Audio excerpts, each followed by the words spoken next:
qu'être femme est une vie intelligente, cachée, et nous en rions. Cette phrase m'inspire beaucoup. Et j'arrive pas encore à savoir ce qu'elle recèle. Peut-être est-ce caché. Cela me parle de toutes les femmes qui m'ont précédée, mais aussi de la femme que j'ai été. La femme, vie intelligente, est une vie intelligente, bien entendu, puisqu'elle est, de par son corps, créatrice. C'est en son utérus que se construit la vie. Non sans oublier la semence de l'homme. Elle est l'endroit où cela se fait.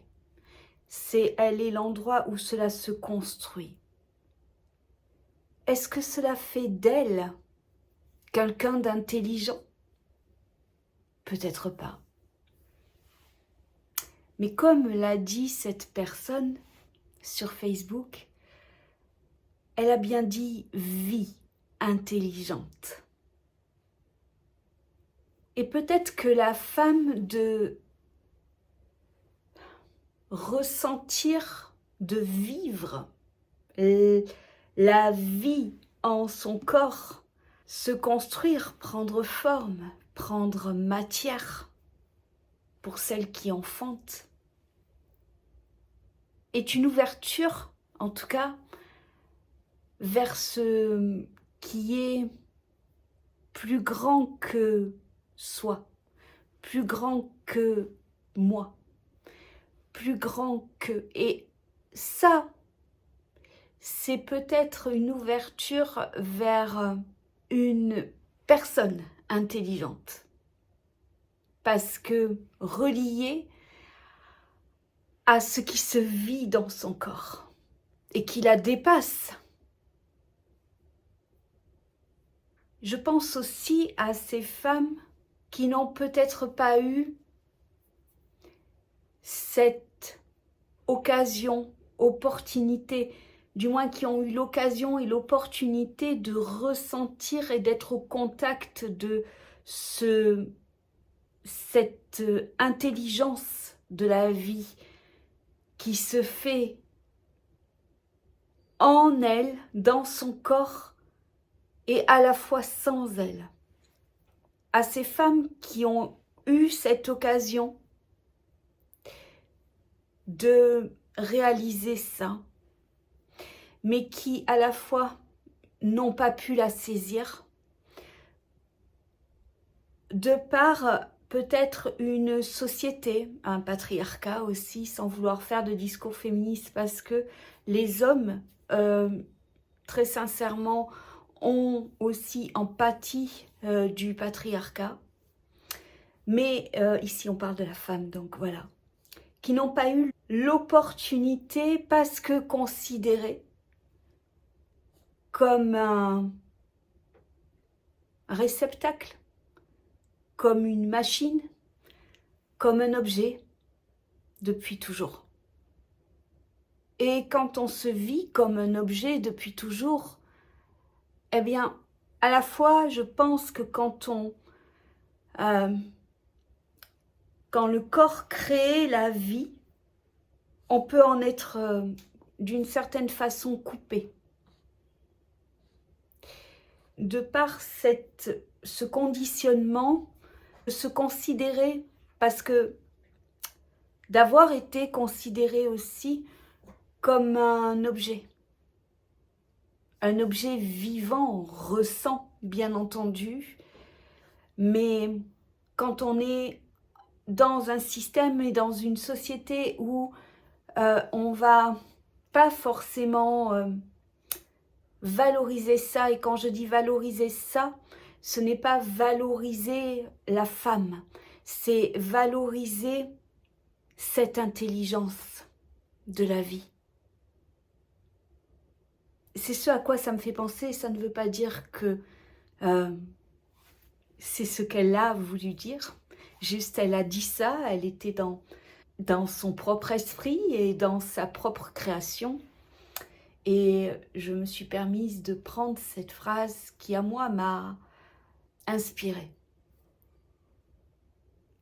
Cette phrase, elle a fini par « et nous pouvons en rire ». Et ici, j'entends une femme libre. Une femme qui se fiche de ce que peut penser la société, le système, etc. de la femme. J'ai envie d'apporter cette nuance-là, je dirais, nous pouvons en rire dans la mesure où l'on vit cette intelligence en conscience. Et je crois que cette femme a saisi cela. Mais ça, c'est une projection que je fais. En tout cas, moi, je le saisis. Et j'en fais quelque chose, cette vidéo, pour le partager. Et chacun sera libre d'en faire ce qu'il veut. Moi, cette phrase m'a évoqué ça. Et peut-être que je pourrais partir plus loin encore. Ça parle aussi, puisque je me suis invitée moi-même à partir plus loin, de ces femmes, et elles sont nombreuses, pour ne pas dire toutes, qui ont dû paraître dociles, petites, à côté de l'homme, et qui pourtant ont conservé toute leur puissance.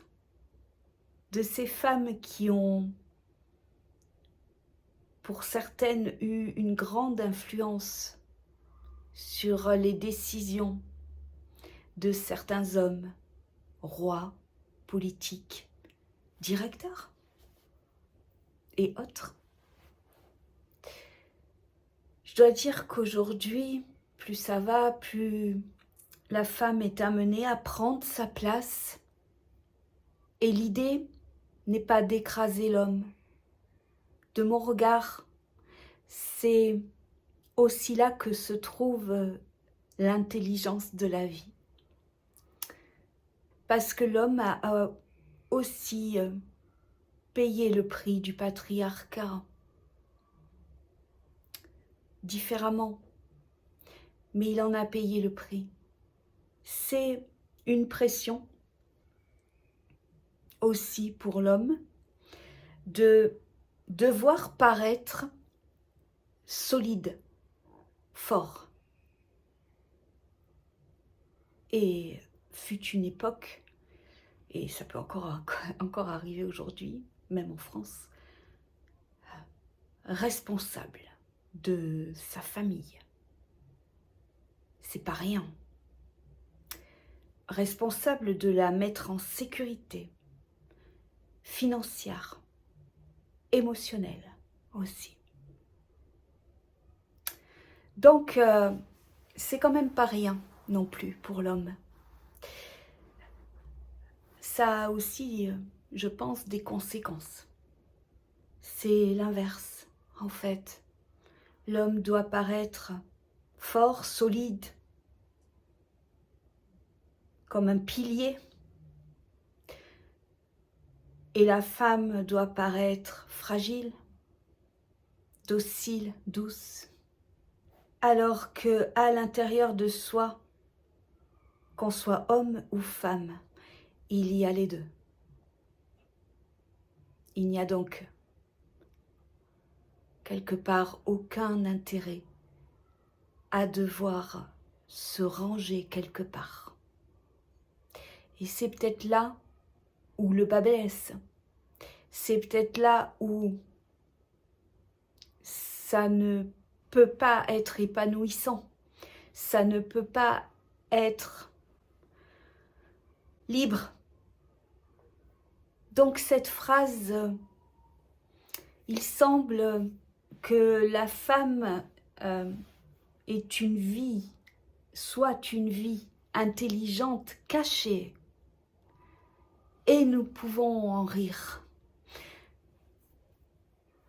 Cette phrase m'inspire tout ça, de la même manière qu'un homme pourrait éventuellement dire « L'homme est une vie intelligente, montrée, et nous pouvons en rire. » Et si finalement il n'y avait pas à se cacher de cette vie intelligente? Parce que quand on la regarde, elle est intelligente partout, même en dehors de l'humain. Et intelligent ne veut pas dire amour, ni paix. Pour moi, intelligent veut dire une vie qui veut vivre. Et pour l'homme et la femme, aussi une vie qui veut exister. Voilà. Merci à elle